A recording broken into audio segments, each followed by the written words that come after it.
All right, let's dive right into this explainer. Today, we're taking Jacky Sharma's 30 advanced physics XI questions and transforming them into a completely intuitive visual journey. Look, if you've ever stared at a physics formula and felt like you were trying to read a completely foreign language, you are in the perfect place. We're going to break down the actual mechanics of circular motion, step by step, to build a totally rock-solid understanding.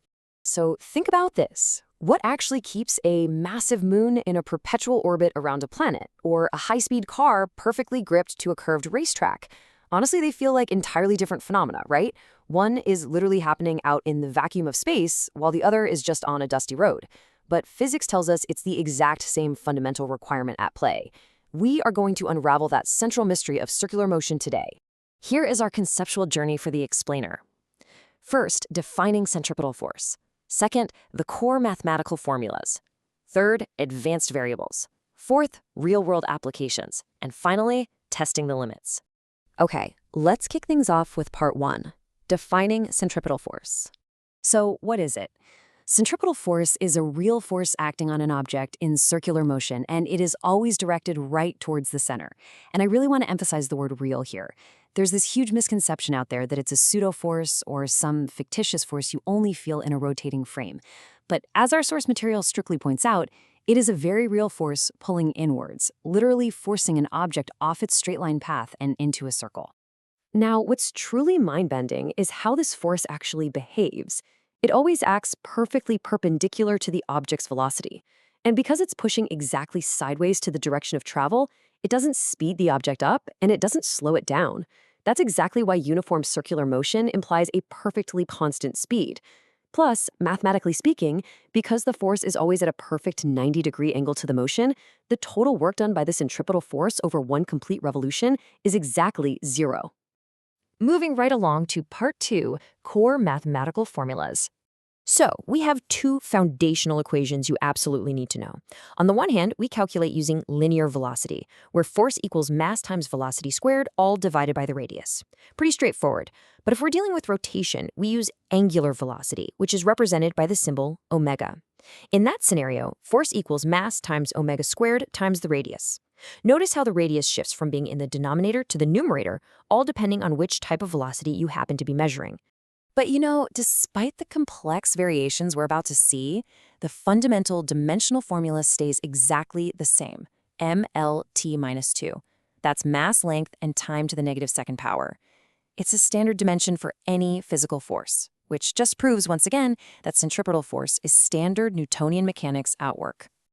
Let's shift gears a bit. Part 3, translating to advanced variables. I wanted you to think of this as your ultimate cheat sheet, derived directly from the advanced questions in the source. Say you only know the kinetic energy, or K. Easy. The force is simply 2K divided by R. Working with momentum, or P, the formula adapts to P squared over mR. What if you only have the time period of the orbit, T? Well, then the formula morphs into 4 pi squared times mass times radius, all divided by T squared. And if you have frequency F, it becomes 4 pi squared times mass times frequency squared times radius. The point is, no matter what data you start with, there is always a clear mathematical pathway to find that centripetal force. Okay, let's take this out of the textbook. Part 4, real-world applications. The absolute key takeaway here is that centripetal force isn't some magical, distinct force of nature like electromagnetism. Instead, it's really helpful to think of it as a job title. And that job title can be filled by any real, everyday force that happens to act towards a center. For a moon in orbit, the gravitational force takes the job. For a stone being whirled around on a string, tension acts as the centripetal force. And for a car taking a curved turn, it's just the everyday friction between the tires and the road filling that role. Let's ground this with a specific calculation straight from Jacky Sharma's problem set. Let's see how the abstract gets real. Imagine a 2-kilogram mass swinging in a circle on a 1-meter radius string, moving at 2 meters per second. If we use our linear velocity formula, mass times velocity squared over radius, we calculate 2 times 2 squared divided by 1. That means it requires exactly 8 newtons of tension force just to maintain that perfect circle. And this brilliantly illustrates a much larger scale scenario from the source. Imagine a 1,000-kilogram car taking a wide 50-meter radius turn at a speed of 10 meters per second. Run the exact same math.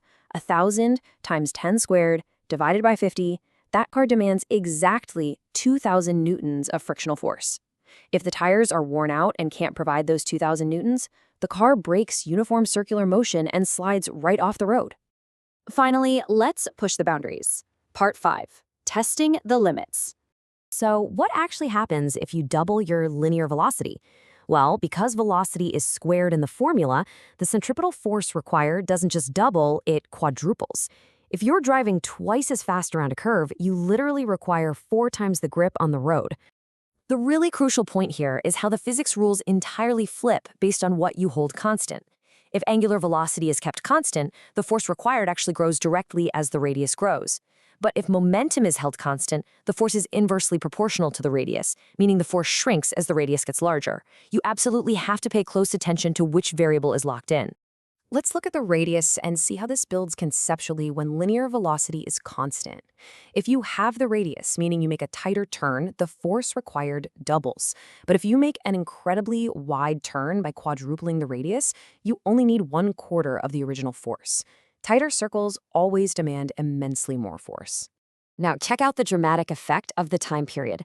If the period of circular motion is tripled, meaning it takes 3 times as long to complete one full revolution, the force changes by a massive factor of 1/9. Because the time period is squared and sitting in the denominator, tripling it drops the required force right off a cliff. Let's try solving a complex, combined scenario from the source to really test your grasp on this. What if we double the mass of the object, but we have its velocity? You might intuitively think they just cancel out, but let's do the math. The force actually becomes exactly half. Why? Because you multiply by 2 for the mass, but having the velocity results in 1/4 of the multiplier since velocity is squared. 2 times 1/4 leaves you with exactly 1/2 of the original force. The squared velocity just completely overpowers the doubled mass. We've covered the definitions, the math, the variables, and the absolute limits. But I want to leave you with this final provocative question.